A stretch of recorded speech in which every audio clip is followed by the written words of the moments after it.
The great hall of the Galactic Council stretched wide like an ocean made of metal and light. Thousands of alien beings filled the curved seats that rose up toward the crystal dome ceiling. Hyuk walked slowly down the center path, his black suit, looking plain next to the bright colors and strange shapes around him. Behind him, Mina carried a small bag with Earth's documents. The noise was terrible. Clicking sounds came from the bug-like Quillen. The crystal Vorthak made ringing tones like broken glass. The energy beings called Nexari hummed with electric sounds. All of them were talking about the same thing, humans. "Look at them," said one Vorthak, its voice sharp and cold. "They walk on two legs like children. How did such simple creatures even find space travel?" A large Quillen clicked its mandibles together. "Pure luck. They found some old technology and copied it badly. Now they think they deserve to sit with us." Hyuk heard every word, but kept his face calm. He had been Earth's ambassador for 3 years now. He knew what these aliens thought of his people. They saw humans as young, weak, and stupid. They thought humans had only made it to space by accident. At the front of the hall sat the council leader, a massive creature called Vextal. It had 6 arms and skin that changed colors like oil on water. When Vextal spoke, its voice boomed through the hall like thunder. "The human delegation will now present their case," Vextal announced, "though we already know what they want." Hyuk stepped forward and bowed slightly. "Honored council leader, we come seeking membership in the Galactic Council. Earth offers friendship, trade, and cooperation with all peaceful species." The hall erupted in laughter. The sounds were awful. Screeching, buzzing, and electronic. Noise that hurt human ears. Mina winced but stayed quiet behind Hyuk. "Friendship?" said a tall, thin alien with blue skin. "What can humans offer us? Your technology is thousands of years behind ours. Your ships barely hold together in space. Your weapons are primitive toys. Your people fight wars over small patches of dirt," added another voice. "You poison your own planet with waste. You cannot even agree on simple things among yourselves." Hyuk waited for the noise to die down. He had expected this. Every species in the galaxy looked down on humans. They had all been traveling space for thousands or even millions of years. To them, humans were like babies who had just learned to walk. "It is true that we are young," Hyuk said carefully. "But youth brings energy and new ideas. We may see solutions that older, wiser species have not considered." This brought more laughter, louder than before. Vextal raised all 6 arms for silence. "The Council has discussed the human problem at length. We have decided to offer you a chance to prove yourselves worthy of membership." The hall grew quiet. This was not what Hyuk had expected. He glanced back at Mina, who looked just as surprised. "What kind of chance?" Hyuk asked. "A simple test," Vextal replied with what might have been a smile. "Survive on the world of Kepler 442c for 1 standard galactic year. Do this with only basic supplies and we will consider your application." A cold feeling spread through Hyuk's stomach. He had heard of Kepler 442c. Every spacefaring species knew about it. The planet was a death trap. Extreme temperatures, poisonous air, dangerous animals, and constant earthquakes. Many expeditions had tried to explore it over the centuries. None had succeeded. "And if we fail?" Hyuk asked, though he already knew the answer. "Then humanity will be restricted to its home system forever," Vextal said. "No more expansion, no more contact with other species. You will be alone until your star burns out." The aliens in the hall were practically vibrating with excitement. They whispered among themselves, placing bets on how quickly the humans would die. Some said a month. Others were more generous and guessed 3 months. None believed humans could last a full year. "We will provide basic equipment," continued Vextal. "Shelters, water recyclers, food synthesizers, and communication devices. Everything you need to survive, if you are clever enough to use it properly." Hyuk knew this was not really a test. This was an execution disguised as a challenge. The Council wanted to get rid of humans without looking like murderers. They would give humans equipment that was designed to fail, then act sad when the inevitable happened. But refusing was not an option. If HFY said no, humanity would be seen as cowards throughout the galaxy. No species would ever trade with them or share technology. Earth would be truly alone. "How many people can we bring?" HFY asked. 50, Vextal said. "Choose your best. You will need them." Mina stepped forward and whispered urgently in HFY's ear. "This is suicide. You know what that planet is like. Nothing lives there naturally. Even with good equipment, it would be almost impossible." HFY nodded but kept his expression neutral. The aliens were watching his every move, waiting for signs of fear or doubt. He would not give them the satisfaction. "We accept the challenge," HFY said clearly. The hall exploded with noise again. Some aliens cheered, others made sounds of disbelief. A few seemed almost disappointed that they would not get to see humans beg for mercy. "Excellent," Vextal said when the noise calmed down. "Your ship departs in 3 standard days. We will provide transport to Kepler 442c and establish an observation station to monitor your progress. For fairness, of course." HFY understood the real reason for the observation station. The aliens wanted to watch humans die slowly. It would be entertainment for them, proof that their superiority was justified. As the council session ended, aliens began filing out of the hall in groups, still talking excitedly about the coming show. Several approached HFY with false words of encouragement. "Such brave little creatures," said one Vorthak, its crystal body sparkling with internal light. "We will remember your courage when we build monuments to your memory." "Try not to die too quickly," added Aquilin with a sound that might have been laughter. "We want our entertainment to last at least a few weeks." HFY smiled politely at each insult, filing away their names and faces for future reference. Mina stayed close behind him, her jaw clenched with anger at the treatment they were receiving. When they finally reached their small transport ship, Mina could not hold back any longer. "They are not even trying to hide it," she said. "This whole thing is just a way to murder us legally. The equipment they give us will be sabotaged or defective.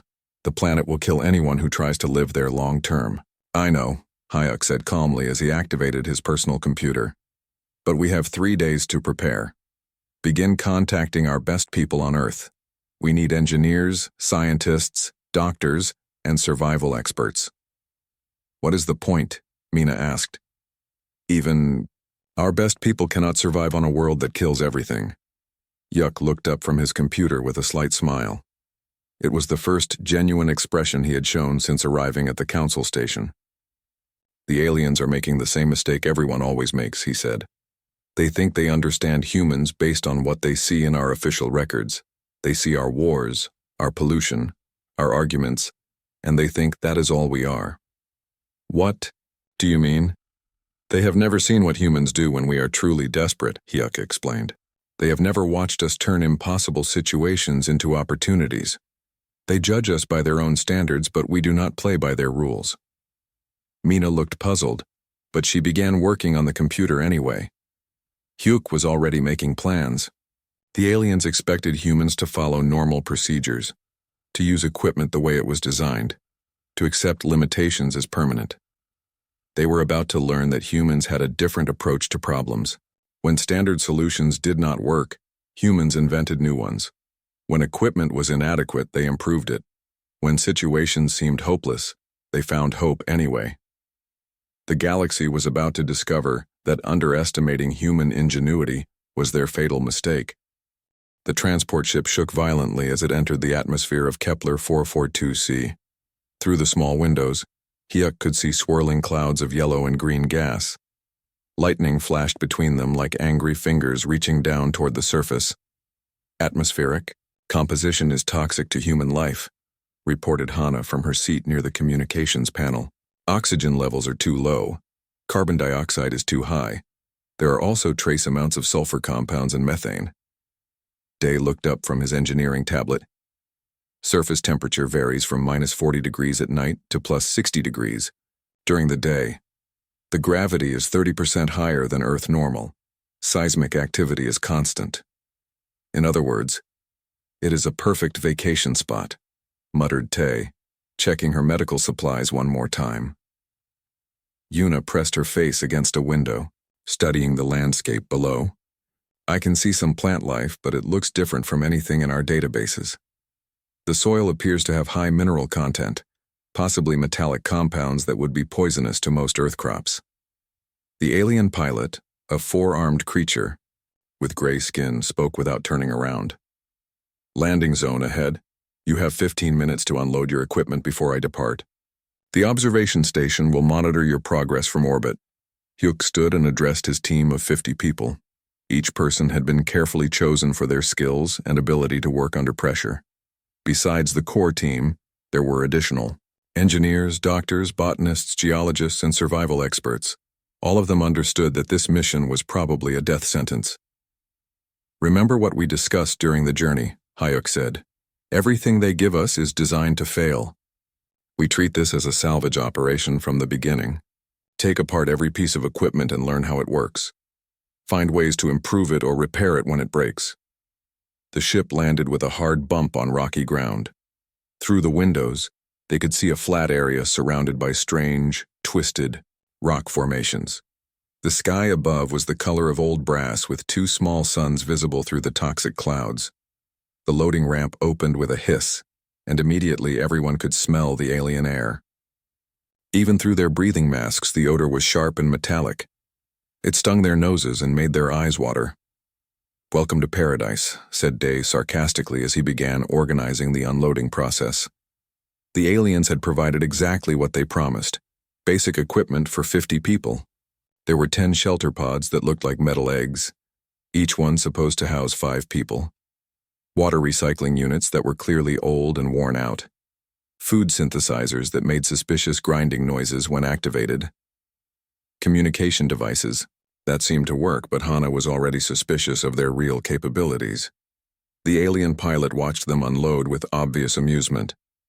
"The observation station will check on you weekly," he announced. "When you are ready to admit defeat and beg for rescue, simply activate the emergency beacon. Try to last at least a month. The betting pools back home depend on it." With that cheerful message, the transport ship lifted off and disappeared into the poisonous sky, leaving 50 humans alone on one of the most dangerous worlds in the galaxy. "First priority is immediate shelter and safety," Hyuk announced. "Day, begin setting up the pods. Tae, establish a medical station. Hana, test all communications equipment. Yuna, begin analyzing local soil and plant samples. Everyone else, help where needed." The work began immediately. The shelter pods were designed to be simple. Just activate them and they would expand into basic living spaces. But Dai examined each one carefully before activation, looking for hidden problems. "The power cells are already at 60% capacity," he reported. "They should be fully charged for new equipment. Also, the environmental controls are set to minimum efficiency. In this climate, they will fail within 3 months." "Can you fix them?" asked Hyuk. "Not fix, but improve," Day said with a grin. "Give me some time to study the systems." While Day worked on the shelters, Yuna was busy collecting samples of everything she could find. The local plants were twisted and ugly, with thick waxy leaves that felt slimy to the touch. The soil was hard-packed and had a reddish color that suggested high iron content. "These plants are definitely poisonous to humans," she reported after running quick tests. "But the toxins are mostly alkaloids that can be neutralized with the right chemical treatment. The soil is actually quite rich in minerals, just not the kind that earth plants need." Tae had set up her medical station inside one of the activated shelter pods. Already several team members were showing signs of atmospheric exposure: red, watery eyes, coughing, and skin irritation where the air touched exposed areas. "The breathing masks are not 100% effective," she reported. "We are getting small amounts of toxic exposure even with protection. I can treat the immediate symptoms, but long-term exposure will cause permanent damage." Hana was having her own problems with the communication equipment. "The basic systems work fine for talking to each other," she said. "But the transmitter that connects to the observation station has some interesting extra components. I think it is doing more than just sending our status reports." "Surveillance?" asked Hyuk. "Definitely. They are monitoring everything we say and probably recording our vital signs through some kind of biometric scanner. The good news is that I can modify it to only send what we want them to receive. As the day wore on, more problems became obvious. The water recyclers produce clean water, but at a much slower rate than advertised. The food synthesizers created nutrition bars that tasted terrible and provided barely enough calories for hard physical work. Worst of all, everything was clearly built to break down quickly. But the humans did not panic or despair. Instead, they did what humans had always done when faced with impossible situations. They began to adapt. Day opened up the shelter pods and began rewiring their environmental systems for better efficiency.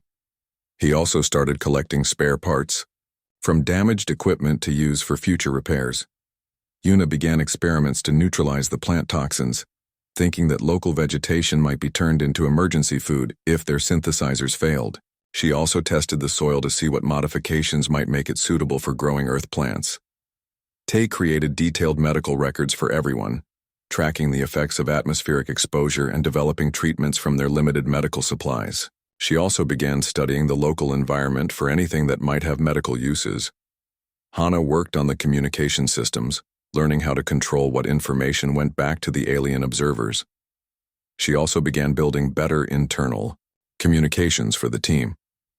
By the end of the first day, they had established a basic camp that looked much like what the aliens expected. Humans struggling to survive with inadequate equipment. But appearances were deceiving. Status report, Hayek called as the team gathered for their first evening meal. Shelters are functional but will need constant maintenance, Day reported. I have identified 17 critical failure points that will occur over the next 6 months. I can prevent most of them with modifications. Local environment is hostile but manageable, said Una. Plant life is poisonous, but potentially useful. Soil can be modified for agriculture with the right chemical treatments. Team health is stable, Tay reported. Atmospheric exposure is causing minor symptoms that I can treat. I have also found several local minerals that have antibiotic properties. Communications are secure, Hana added. The aliens think they are watching everything, but I can control what they see and hear. Hyuk nodded with satisfaction. The first day had gone better than he had hoped. The aliens expected humans to fail because alien species always followed standard procedures. When their equipment broke, they requisitioned new equipment. When their environment was hostile, they adapted their behavior to avoid the danger. But humans were different. When their equipment broke, they fixed it or built something better. When their environment was hostile, they changed the environment to suit their needs. Above them, the alien observation station continued its patient watch, recording data about the doomed human experiment.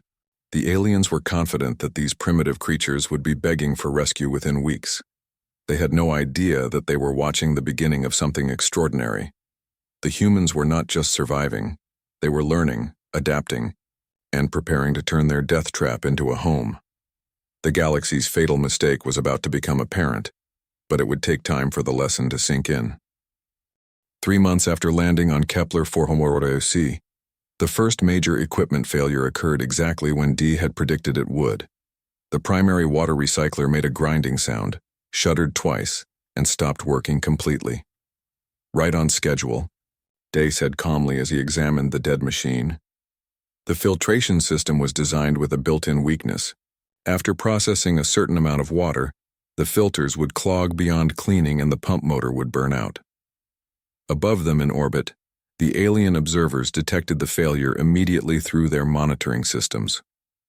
In the observation station, beings from different species gathered around viewing screens with excitement. Finally, said Commander Zilth, a tall reptilian alien with green scales. The humans have reached their first major crisis. Now we will see them panic and beg for rescue. But the expected distress call never came. Instead, Day and his engineering team had already begun dismantling the broken recycler. They had spent weeks studying its design, preparing for this exact moment. Within hours, they had identified every component and begun rebuilding the system with improvements. The original design uses single-stage filtration, Day explained to his team as they worked. We can create a 3-stage system using materials from the food synthesizers.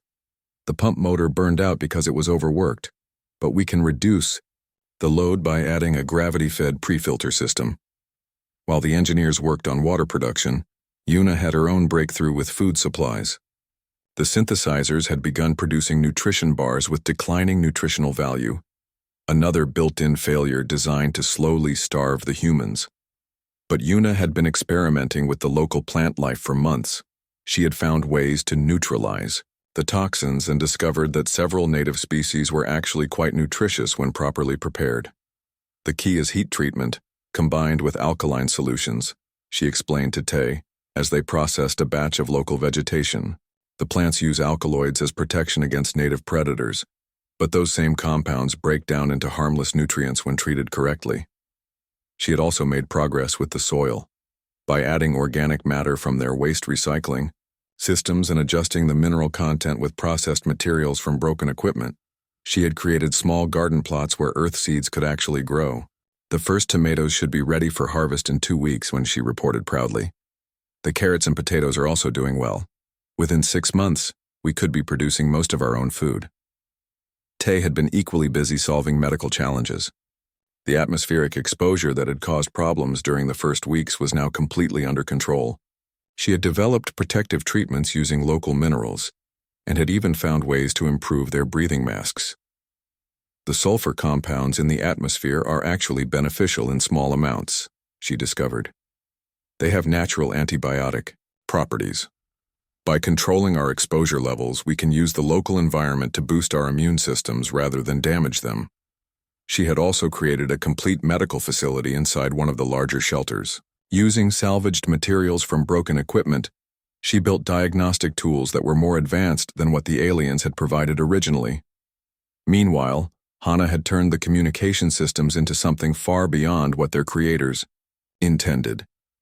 Not only could she control what information went back to the alien observers, but she had built internal networks that allowed perfect coordination between all team members. I have been studying their surveillance technology, she reported to Hayek during one of their private meetings. It is actually quite primitive compared to what humans developed for Earth's internet systems. I can make them see whatever we want them to see. Using this capability, Hana began feeding false information to the observation station. The aliens saw reports of struggling humans barely maintaining their equipment, fighting constant breakdowns, and gradually losing the battle against the hostile environment. In reality, the opposite was happening. The human settlement was thriving beyond all expectations.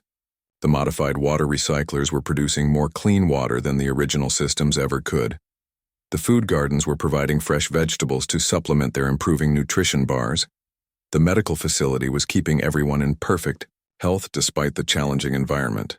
Most importantly, the humans had begun manufacturing their own tools and equipment using salvaged alien technology combined with local materials. We are not just repairing their machines anymore, Day explained during a team meeting. We are building better machines using their components as raw materials. Their power cells are inefficient, but we can combine them with locally generated energy sources to create hybrid systems that last much longer. He gestured to a new device that looked nothing like the original alien equipment. This atmospheric processor can extract pure oxygen from the local air and store it in compressed form. We no longer need to rely on their breathing masks for protection. Yuna had similar successes with biological systems. The local ecosystem is actually quite complex once you understand it properly. There are symbiotic relationships between different species that we can use to our advantage. I have created a closed-loop agricultural system that improves itself over time. The aliens in the observation station were becoming confused by the data they were receiving. According to their monitors, the humans were still alive and their equipment was still functioning, but the energy signatures and material compositions were changing in ways they did not understand. Something is wrong with our sensors, complained Commander Zilth. The readings make no sense. How can their power consumption be decreasing while their activity levels increase?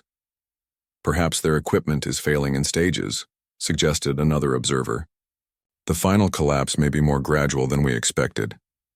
Should we send a closer inspection probe? Asked a third. No need, Zilth decided. Humans are primitive. They cannot possibly have developed anything beyond basic maintenance procedures. Whatever we are seeing is just the death throes of their failing systems. This was exactly what Hana wanted them to think. While the aliens dismissed the unusual readings as sensor errors or equipment failures, the humans continued their rapid development. By the end of the third month, they had achieved something that should have been impossible with their original resources. The settlement was not just surviving but actively expanding. New buildings were under construction using locally manufactured materials. Energy production exceeded consumption. Food supplies were abundant and varied. Medical care was better than what many humans received on Earth. Most remarkably, they had begun exploring their environment rather than simply enduring it. The mountain range to the north has extensive mineral deposits, reported Jin, one of the geologists. With proper mining techniques, we could extract rare metals that are extremely valuable on the galactic market. The underground river system is much larger than we initially thought, added another explorer. There are vast caverns that could serve as protected workshops or storage facilities. Hayuk listened to these reports with quiet satisfaction. The aliens had expected humans to spend their year desperately struggling for basic survival. Instead, his people had turned their prison into a foundation for expansion and growth.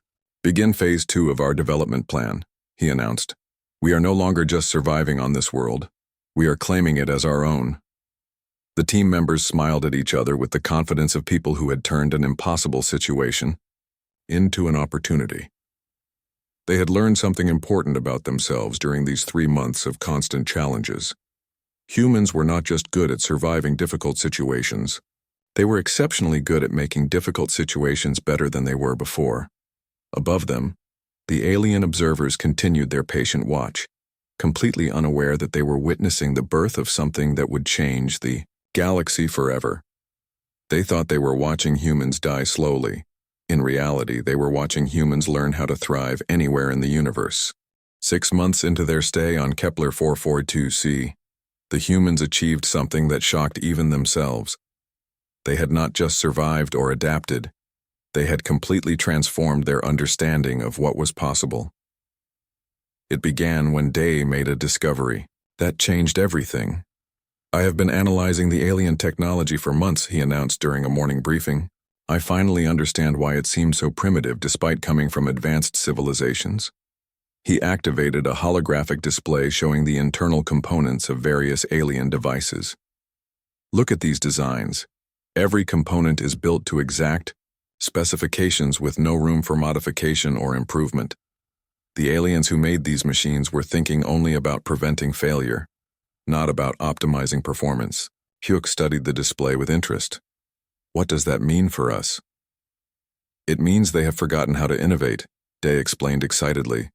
Their technology is thousands of years old, but it has not actually advanced during that time. They just keep making the same designs over and over, maybe with better materials but never with better ideas. This revelation explained much about what the humans had experienced. The alien equipment was reliable within narrow parameters, but it could not adapt to changing conditions or unexpected uses. When something broke, the aliens would simply replace it with an identical component, rather than asking why it broke or how it could be improved. We think differently, continued Day. When our water recycler failed, we did not just fix it. We asked how we could make it work better. When our shelters were inefficient, we redesigned them to be more efficient. This is not normal thinking. For most galactic species, Yuna had discovered the same pattern in biological systems.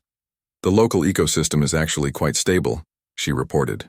The plants and animals have not evolved significantly for millions of years. They found forms that worked and stopped changing. She gestured toward her thriving gardens where earth plants grew alongside modified local species. But Earth life is different. Our species evolved under constant pressure to adapt and change.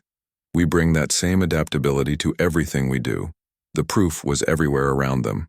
In 6 months, the humans had not just maintained their original equipment, they had created an entirely new technological base using principles that the aliens had never considered.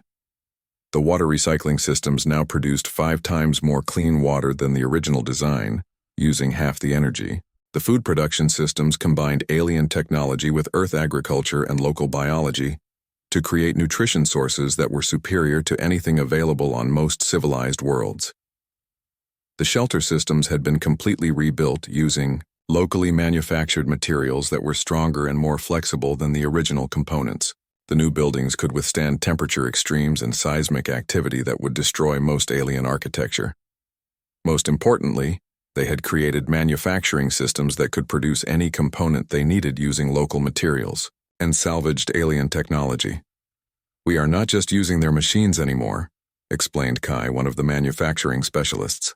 "We are building our own machines that are better than theirs ever were."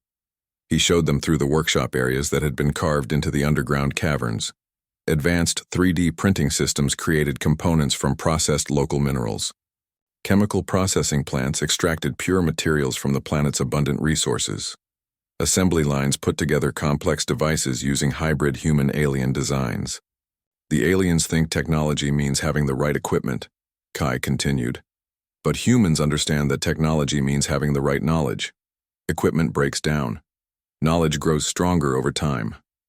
Tai had applied the same principles to medical science. Her clinic now offered treatments that were beyond what most galactic species could provide for their own people. "Alien medicine is very specialized," she explained while demonstrating her diagnostic equipment.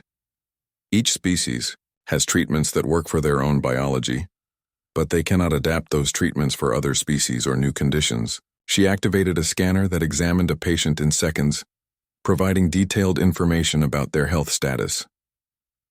"Human medicine is different. We learn how biological systems work in general, then apply that knowledge to specific problems. This scanner uses alien sensor technology, but it runs on human diagnostic software that can analyze any form of life." The results were remarkable. Not only were all 50 humans in perfect health despite the hostile environment, but they were actually healthier than they had been when they arrived. The combination of clean air, good nutrition, and medical care had improved everyone's physical condition. "I could probably extend human lifespan by 20% using the techniques we have developed here," Tay added casually. Hana had achieved similar breakthroughs with communication and information systems. The aliens had provided basic communication equipment, but she had transformed it into a sophisticated network that connected not just the human settlement, but potentially the entire planet. "Their communication technology is designed for simple point-to-point transmission," she explained while showing off her control center. "But I have created a mesh network that can route information through multiple pathways and adapt to changing conditions automatically. The system could intercept and analyze alien communications, provide real-time translation between different species' languages, and coordinate complex activities across large areas with perfect efficiency. More importantly," Hana continued, "I have been studying the aliens' psychological profiles based on their communication patterns. I understand how they think and make decisions. This knowledge had become crucial for their long-term survival. The humans were no longer just hiding their progress from the alien observers.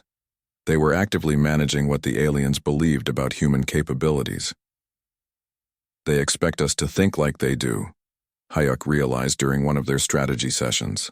"When they see our energy consumption decreasing, they assume our equipment is failing, because that is what would happen to their equipment. They cannot imagine that we might have made it more efficient. When they see unusual material compositions in our structures, they assume we are using inferior substitutes because that is what they would do with limited resources," added D. "When they see changes in our biological markers, they assume we are getting sick because they have never seen a species actually improve its health through environmental adaptation," concluded Tay. The aliens' lack of imagination had become the humans' greatest advantage. Every innovation that the humans developed was invisible to their observers because the aliens could not conceive that such innovations were possible.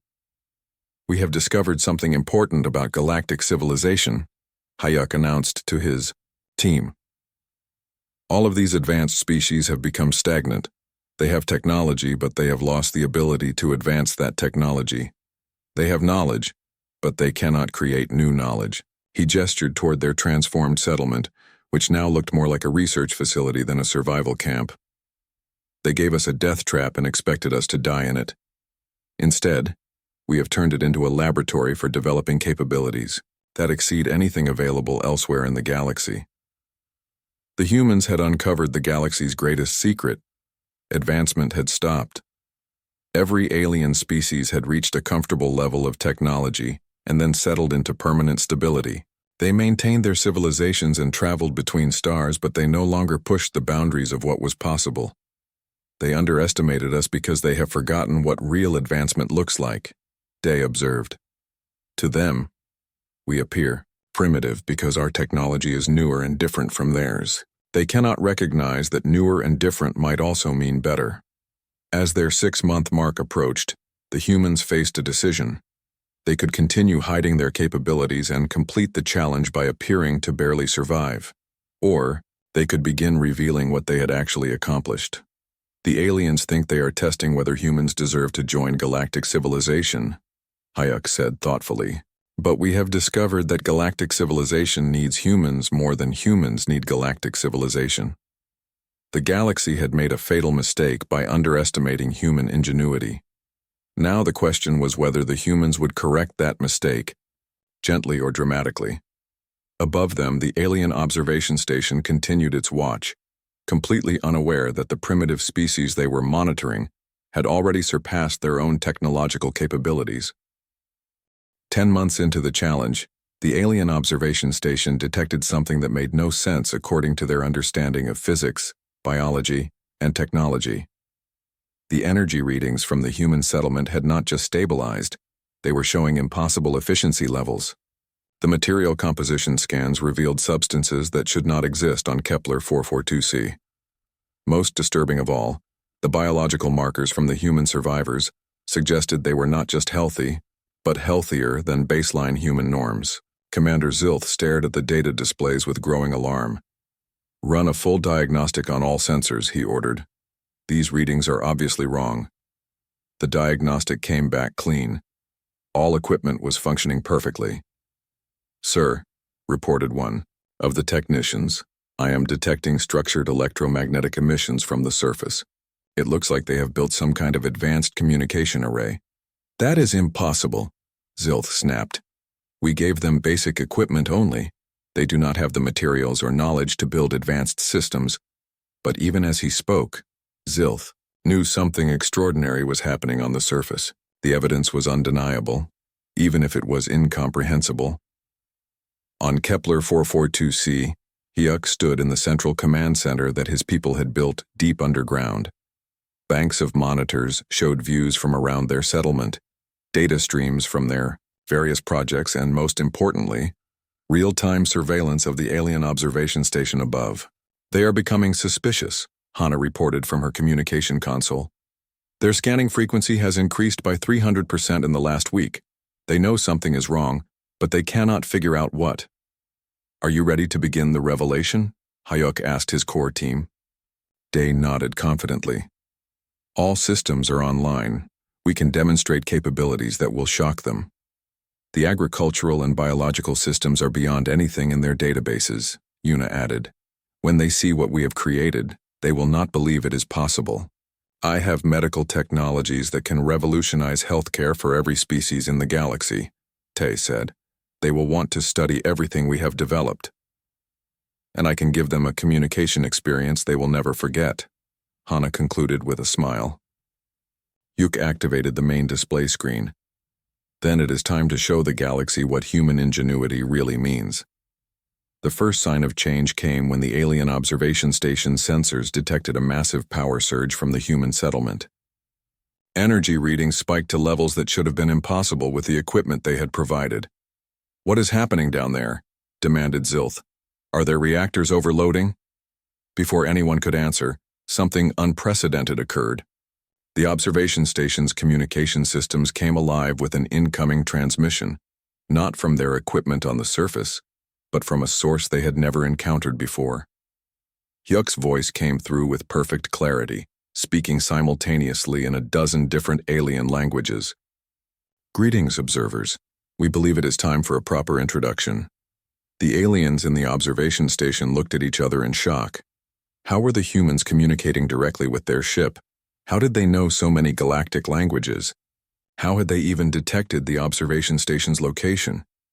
"This is Commander Zilth of the Galactic Council Observation Post," Zilth replied cautiously. "How are you transmitting to us? Your equipment does not have that capability." "Our equipment is no longer what you provided," Hyuk answered calmly. "Would you like to see what we have built?" Without waiting for permission, Hana activated a data stream that began uploading information directly into the observation station's computers.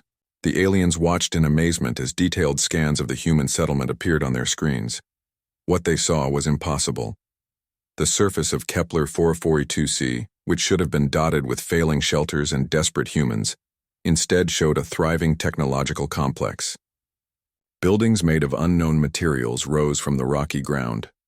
Energy collectors that used principles beyond their understanding converted the planet's harsh environment into abundant power. Manufacturing facilities produced components with precision that exceeded galactic standards. "This cannot be real," whispered one of the technicians.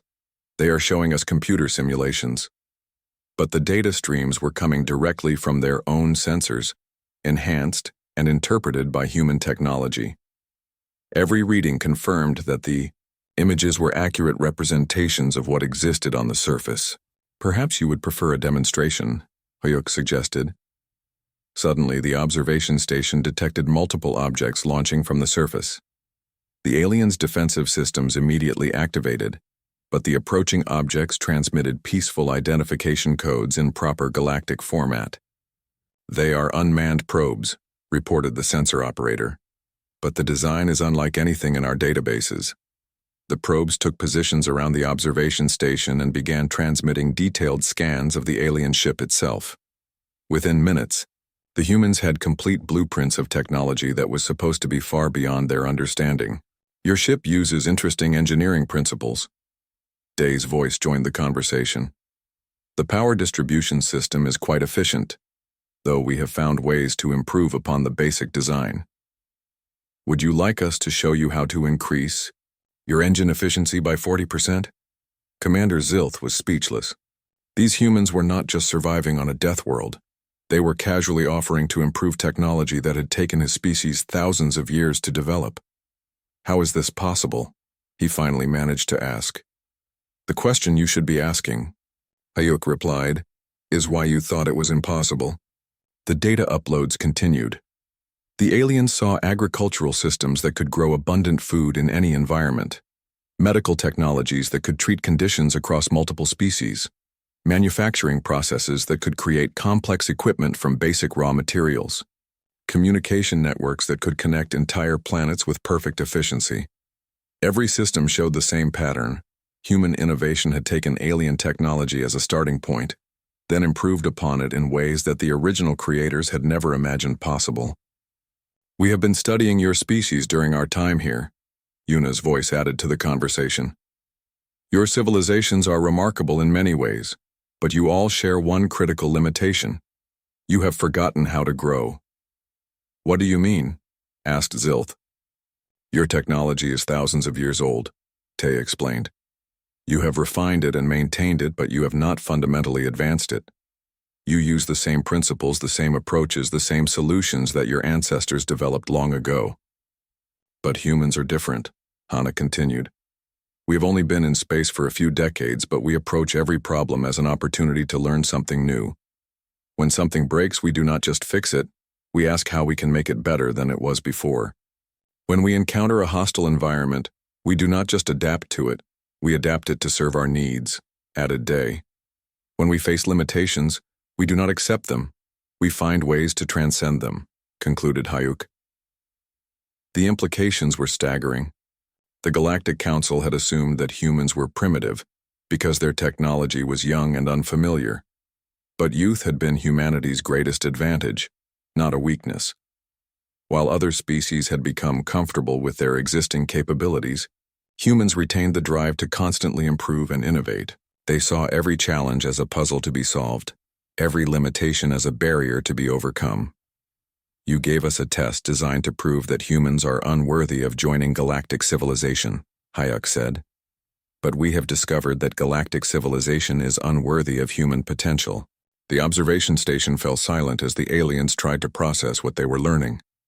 The primitive species they had expected to watch die slowly had instead demonstrated capabilities that exceeded their own. "What do you want from us?" Zilth asked quietly. "Nothing," Hayuk replied. "We no longer need your approval or your membership in your council. We have proven to ourselves that human ingenuity can overcome any challenge. But," he continued, "we would be willing to offer something to you." "What?" "We could teach you how to grow again, how to innovate, how to turn limitations into opportunities instead of accepting them as permanent conditions." The offer hung in space between the observation station and the transformed world below. For the first time in thousands of years, the stagnant species of the galaxy were being offered something genuinely new, the chance to rediscover the capacity for advancement that they had lost. The galaxy's fatal mistake had been underestimating human ingenuity. Now they would have to decide whether they wanted to learn from that mistake or continue living with its consequences. 1 year after the challenge began, ships from across the galaxy converged on Kepler 442c. What had started as a cruel test to eliminate humanity had become the most important event in galactic history. The planet that had once been a barren death world now gleamed with cities of impossible beauty. Towers of crystallized metal rose from gardens of earth and alien plants growing in perfect harmony. Energy collectors that resembled giant flowers turned the deadly radiation into power that lit the night sky with gentle warmth. Most remarkably, the planet's atmosphere itself had begun to change. Human technology was slowly converting the toxic gases into breathable air, turning the entire world into a garden that could support any form of life. Commander Zilth stood on the observation deck of his ship, no longer watching from orbit, but landed as an honored guest on the surface. Around him, delegates from dozens of species stared in wonder at what humans had accomplished. "In 12 months, they have achieved what we thought impossible," he said quietly to his aide. "They have not just survived here. They have made this world better than most of our home planets." The transformation was complete, but it was not just physical. The humans had also transformed themselves from refugees seeking acceptance into teachers, offering wisdom to species that had forgotten how to learn. Yuk walked through the main plaza of New Seoul, the city they had built where their first desperate shelters had once stood. Beings from across the galaxy approached him constantly, asking questions about human techniques, begging for access to human innovations, offering vast wealth in exchange for human knowledge. The Vorthak Collective wants to hire human engineers to redesign their manufacturing systems, Mina reported as she joined him. She had arrived with the first wave of Earth reinforcements and now served as coordinator for the endless stream of requests they received daily. "The Quillen hierarchy is offering a permanent trade alliance if we will share our agricultural technologies," she continued. "And the Nexari Confederation wants to establish joint research stations throughout their territory." Hyuk nodded thoughtfully. 6 months ago, these same species had been placing bets on how quickly humans would die.